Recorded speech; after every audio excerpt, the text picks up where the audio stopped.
and we have to believe it. We have to work hard for it. And if we all work hard to do that, then I do believe a great outcome is possible.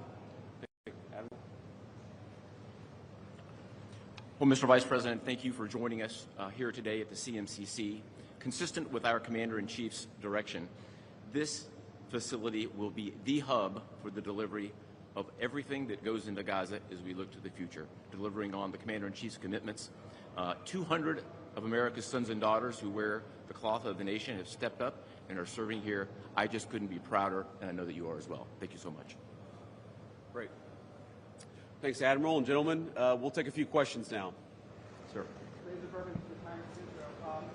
wanted to ask about the Turkish role. It's very concerning for Israelis. Turkey obviously has been a supporter of Hamas. What role will they have, and will they have troops that will be on the ground here or in the Gaza Strip? Thank you.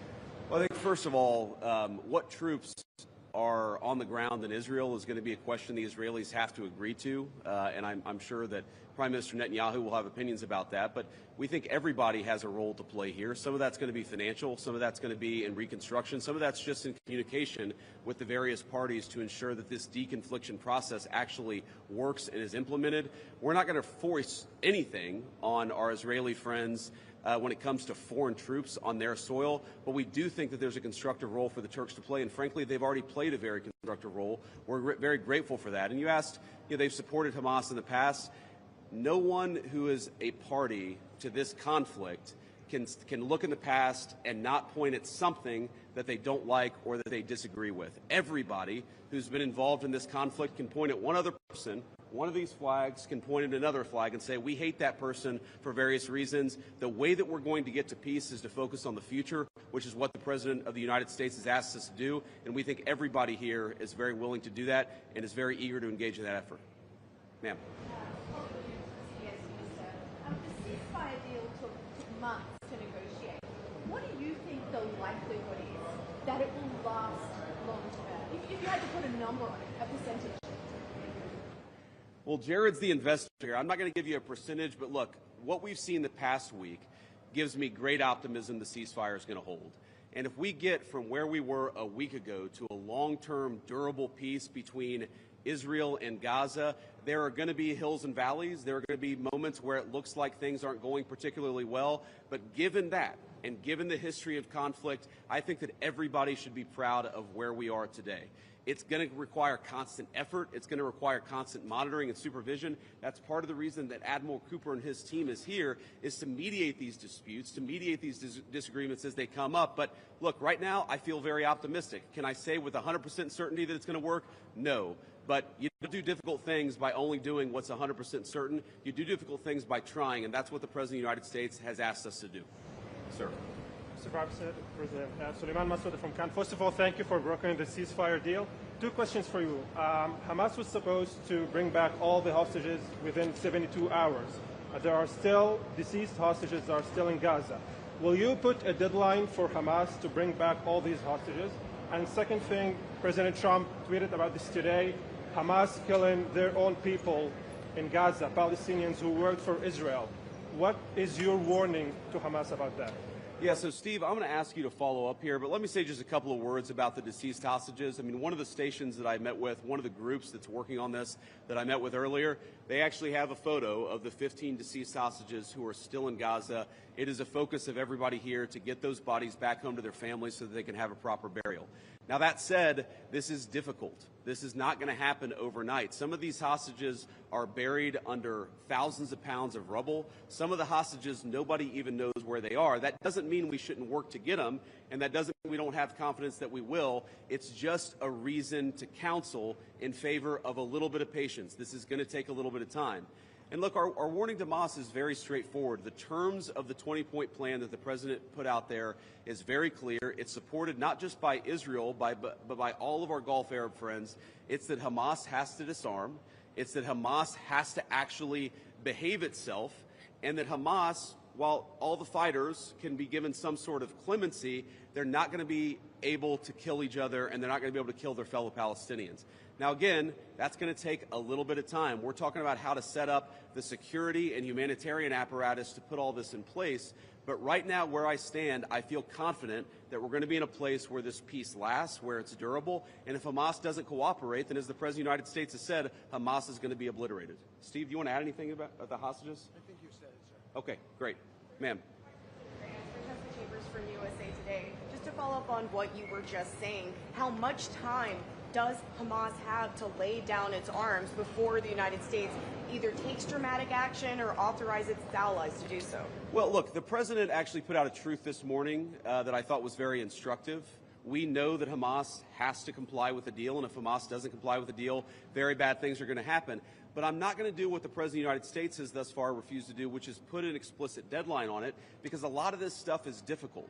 A lot of this stuff is unpredictable. You basically have two regions in Gaza, one of which is relatively safe, I wouldn't say very safe, and one of which is incredibly dangerous. And part of ensuring that we get to a durable peace is to broaden the scope of the area that's safe.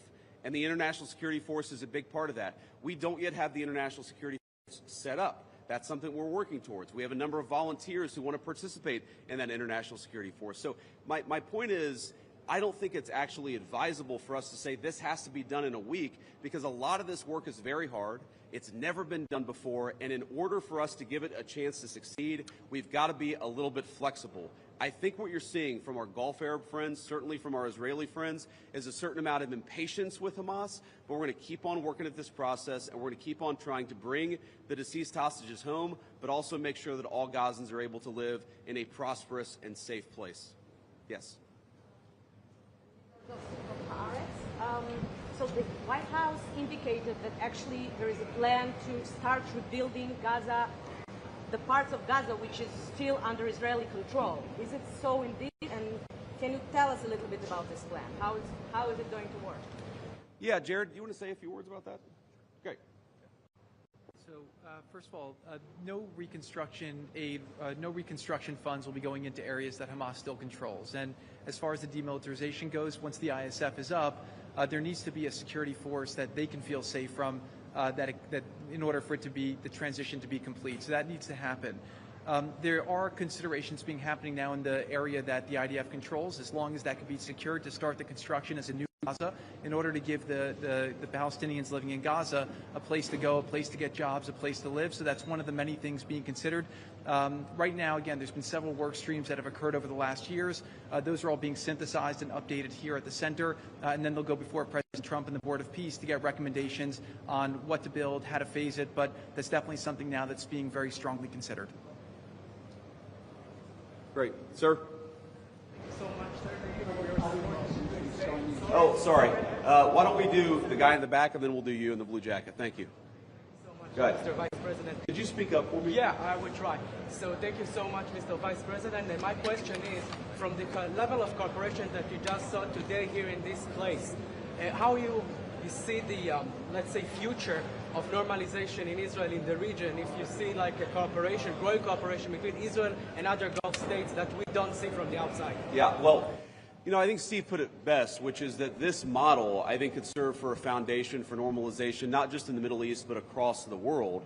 Because what we're taking, again, is a long-term, protracted conflict with two enemies who really don't like each other, and we're actually creating a model that can lead towards sustainable peace. Now, we know that a lot of our Gulf Arab friends would like to have normalized relations with Israel. We know that getting this peace on a sustainable pathway is sort of the critical first step of that. But look, I feel very optimistic about where we are. Knock on wood, you never know how this stuff is going to go.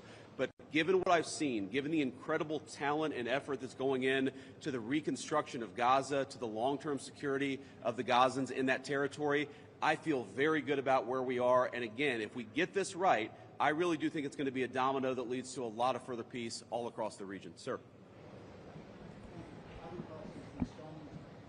Vice President Vance, if I may ask, firstly, a quick one is, did you come here because you thought Israel massively overreacted to the killing of its two soldiers? And secondly, following the reaction to this, do you now believe it is feasible to have a governance structure for Gaza that does not include strong Palestinian voices? Well, so on the first question, no. my visit had nothing to do with events of the past 48 hours. We had actually tried to plan this visit, frankly, months ago, and now we thought this would be a good time to do it. It ended up working out. As you know, sometimes calendars are difficult, especially when you're the Vice President of the United States. But I wanted to come. I wanted to check in on things. I wanted to, talk to the troops who are working very hard to coordinate this massive relief effort. And I wanted to just see how things were going and put some eyes on it so I could call the President of the United States and actually, it's one thing to read about it. It's one thing to talk with Jared and Steve on the phone about what's going on the ground. It's another thing to actually shake somebody's hand, to look them in the eye, and to understand what are the challenges, what are the things they need from me. I mean, I heard from relatively junior troops very simple things that would make their lives easier that I'm going to take back to Washington and hopefully help them with. That's why you do a visit like this, not because of anything that's happening on the ground. On your question about what is the ultimate, authority in Gaza look like, I don't know the answer to that question. And I think what's so cool, what's so amazing about what these guys have done is that we're creating a governance structure that is very flexible to what happens on the ground in the future.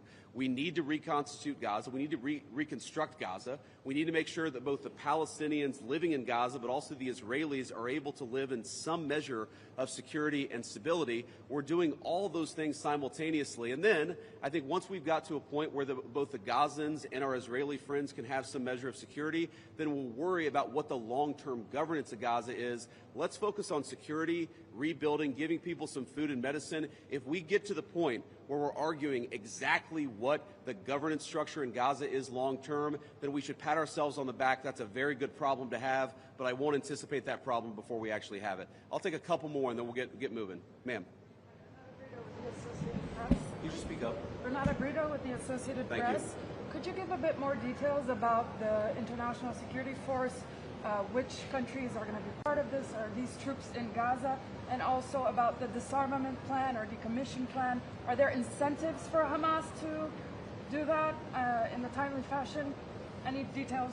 The incentives are that unless Hamas disarms in accordance with the agreement, very bad things are going to happen, right? And also the incentive is that if they disarm, there is a better future for everybody on the other side of it. But in terms of the International Security Force, Steve and Jared, Admiral Cooper, are working on that very issue right now. Remember, this peace deal was struck under the president's leadership literally a week ago. The hostages were returned, 6 days ago, 5 days ago? So we're in the phase now where we're actually starting to conceptualize what that international security force would look like. I think it's important for Americans to know a couple of things. Number one, there are not going to be American boots on the ground in Gaza. The President of the United States has made that very clear. All of our military leadership has made that very clear. What we can do is provide some useful coordination. How do you take, the Gulf Arab states, plus Israel, plus plus the Turks, plus the Indonesians, how do you actually get those folks to work together in a way that actually produces long-term peace? The only real mediators are the United States of America. And so that's the role that we're going to play. I think the American people should be proud of it, but they should know that there are going to be no American boots on the ground in Gaza. Sir, in the back. I'd like to ask about a different threat. We see Iran rearming again, trying to build again their nuclear weapon. Could we expect in Israel to see the U.S. Army attacking again in Iran? Could you ask the very last part? Could we expect the U.S. Army to attack again in Iran like you did in the last time in Fordow? Well, I'm not going to make any announcements here today. The President of the United States has been very clear about our policy with regards to Iran. It's that he actually wants Iran to be prosperous. He wants to have good relations with the Iranians, but they cannot have a nuclear weapon. And so we're going to keep on using and exhausting every diplomatic means possible to try to ensure that Iran does not have a nuclear weapon. That's our focus, and that will remain our focus for the indefinite future. Let me just leave us with one final thought here. So I've been to Israel once in my entire life. I came for about 36 hours, and as a Christian, I think the world's Christians will know that this country, that this region of the world means a great deal to me. And at some point today, I hope to go, or at some point in the next couple of days, I should say, I hope to go to the Church of the Holy Sepulchre, which Christians believe is the site that Jesus Christ was crucified in. And I know that Christians have many titles for Jesus Christ, and one of them is the Prince of Peace. And I'd ask all people of faith, in particular my fellow Christians, to pray that the Prince of Peace can continue to work a miracle in this region of the world. I think that we have made incredible strides over the past week. We're going to have to make a lot more, but I think with your prayers, with God's providence, and with a very good team behind me, I think we're going to get it done. Thank you all. Take care.